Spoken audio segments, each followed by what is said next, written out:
शाम का समय था। वो परमात्मा कबीर जी अपने उस शिष्टाचार के आधार से गुरु स्वामी रामानंद जी के आश्रम में शाम को जाया करते थे। वहाँ बैठकर सब भक्तों और साधुओं के साथ आरती किया करते थे। वो समय वीरदेव सिंह बघेल को पता था कि कबीर जी आश्रम में मिलेंगे, तो सीधा आश्रम में लेकर गया। अब जो ही सिकंदर लोधी और वीरदेव सिंह बघेल रामानंद जी के मेन गेट पर पहुंचे, वहां द्वारपाल खड़े थे भक्त। अब वीरदेव सिंह को तो पता था कि हमारे आश्रम का क्या रूल है, क्या नियम है, और यदि वो आप बताते उस सिकंदर लोधी को तो उसको महसूस हो सकता था, क्योंकि राजा जो है सांप के साहस है, और उसके जरा सा भी कोई उसके विरुद्ध काम हो जाए, उसकी प्रकृति के विपरीत, वो तुरंत डंक मार सकता है। तो वीरदेव सिंह बघेल ने उस सेवादार से कहा कि भक्त सिकंदर लोधी दिल्ली के बादशाह आए हैं और हमने कबीर जी से मिलना है, क्या आए हैं भगवान? अब सेवक ने कहा कि उनके आने का वैसे तो समय हो रहा है, पर अभी तक वो पहुंचे नहीं हैं। तो वीरदेव सिंह ने कहा कि आप स्वामी रामानंद जी से प्रार्थना कीजिए, क्योंकि रामानंद जी मुसलमानों को एंट्री अलाउड नहीं करता था, नो एंट्री थी मुसलमानों की रामानंद जी के आश्रम में। और वीरदेव सिंह बघेल न्यू कहे कि आपको अंदर नहीं जाने देंगे, तो राजनीति भी साथ रहती है इन लोगों के, इसलिए उस सेवक से सीधा ही कह दिया कि अंदर से आदेश आप पर ले लेगा यूं। तो वीरदेव सिंह बघेल ने कहा कि स्वामी जी रामानंद जी से कहिए कि दिल्ली के बादशाह शहनशाह सिकंदर लोधी जी आए हैं और वो कबीर जी से मिलना चाहते हैं और आपका भी दर्शन करना चाहते हैं, और जब तक कबीर जी यहाँ आए तब तक आपके पास ये विराजमान होकर के टाइम पास करना, तो अपना समय इंतज़ार करेंगे, उनके आने तक आश्रम में बैठना चाहते हैं, आपकी आज्ञा लेकर आइए, आपकी क्या आज्ञा। अब सेवादार गया, ऐसे गेट के साथ में ही उनका बाहर आसन लगा हुआ था पेड़ों के नीचे।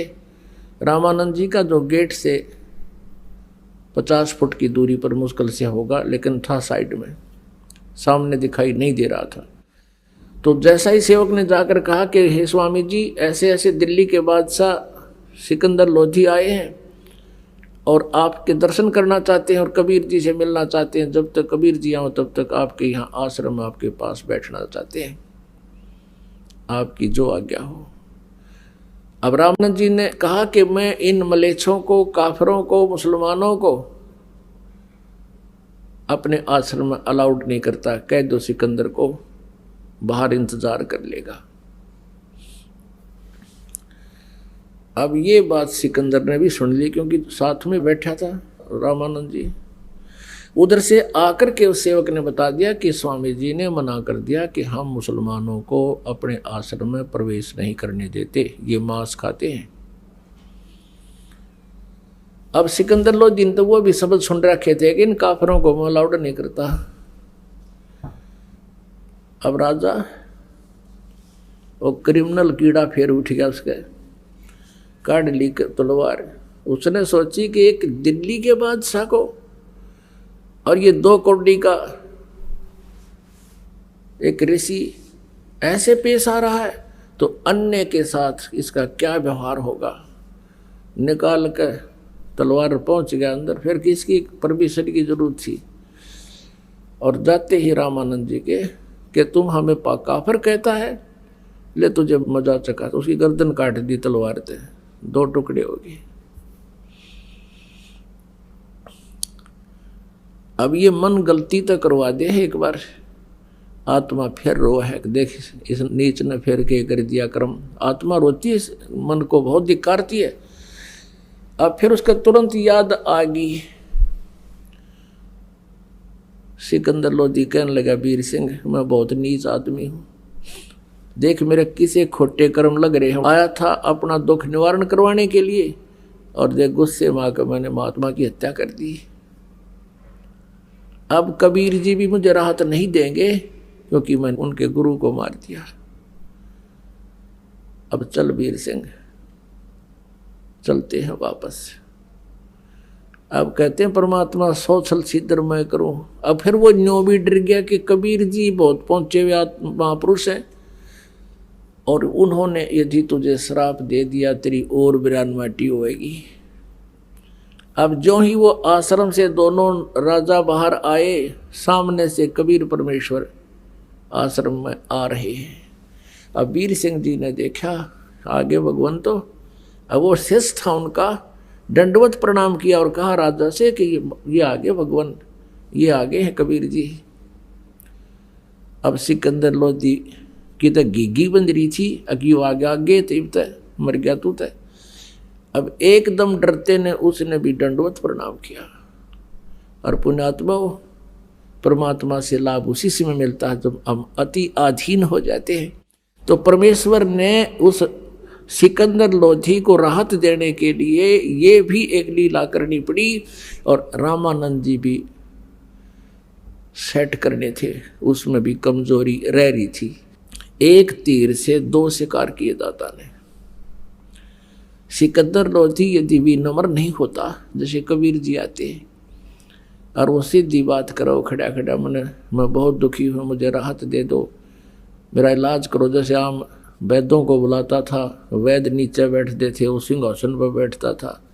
अगर ऐसे प्रभु के सामने वो एक्टिंग करता तो मालिक उसको कोई राहत नहीं देते। अब अति अधीन दीन हो प्राणी, वह को कहे ये अकथ कहानी।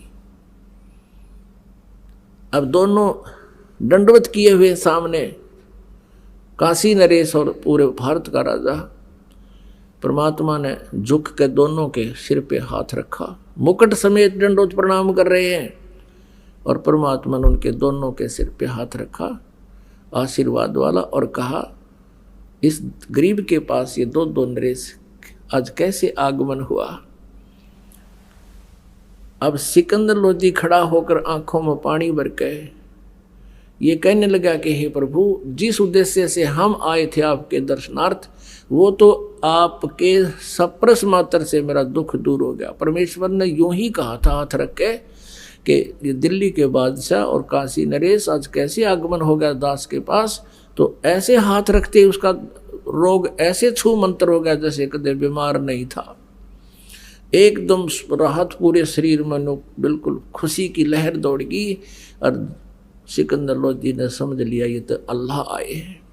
चरण पकड़ दिए और कहने लगे प्रभु मुझे माफ़ कर दो, मैं बहुत नीच आत्मा हूँ, मैं बहुत पापी प्राणी हूँ। अब परमात्मा के सामने यो मन भाग जाता है, संत पूर्ण हो तो मन बकवाद छोड़ देता है और आत्मा उभर आती है। आत्मा भी नम्र है, ये मन दुष्ट है, इन दोनों का संयोग है। काल ने इसका अपना एजेंट इसके साथ छोड़ रखा है कि ये इसको पूरा प्रताड़ित करना है, मेरे पाप करवाने हैं। और परमात्मा की भक्ति से फिर ये मन रहता तो साथ है लेकिन अनुकूल हो जाता है। अब परमेश्वर ने कहा क्या बात है कि भगवान आप जिस उद्देश्य से मैं आया था वो तो आपने मेरा आशीर्वाद से मैं ठीक कर दिया, मेरा कहीं ट्रीटमेंट नहीं होता, लेकिन मैंने एक जुल्म कर दिया और आप मुझसे नाराज हो जाओगे और वो रोग मुझे फिर लगेगा, मैं इसलिए डर रहा हूँ। परमेश्वर ने कहा क्या कारण है, उसने सारी कहानी बताई थी। कहा प्रभु हमने आपके इंतज़ार के लिए आश्रम में प्रवेश चाहा था, स्वामी जी ने हमें अभद्र तरीके से पेश आए और बहुत कटु वचन बोले और मेरे अंदर ये राजपाट का नशा, ये मेरा दुश्मन मेरे साथ था और भगवान मुझसे भारी गलती होगी, मैंने आपके गुरुदेव की हत्या कर दी। अब उसके मुंह की तरफ देख रहे थे सिकंदर लोधी कि अब ये गुस्सा हो जाएंगे और फिर मुझे श्राप देंगे। तो परमात्मा ने कहा कि सिकंदर कोई किसी को नहीं मारता। अब स्वामी जी की मृत्यु आप ही के हाथ से थी, ये संयोग था इनका, आज इनकी मृत्यु होनी थी और आपसे ही होनी थी, इसके प्रारब्ध में थी। और आजा, कोई बात ना, एक काम करना, अब ऐसे मत जाना, इसका अंतिम संस्कार करवा के जाना, नहीं तो आपको जनता बहुत भला बुरा कहेगी। अब जब परमात्मा ने कति सिकन भी नहीं करी, कोई गाली नहीं दी, कोई क्रोध नहीं किया, सिकंद लोधी जान गया कि तो परमात्मा ही हो सकते हैं। ना इतनी देर में तो बाग बुबला हो जा और ना 20 गालियां दे क्या क्या श्राप दे दे। लेकिन कबीर परमात्मा वो सुख सागर है।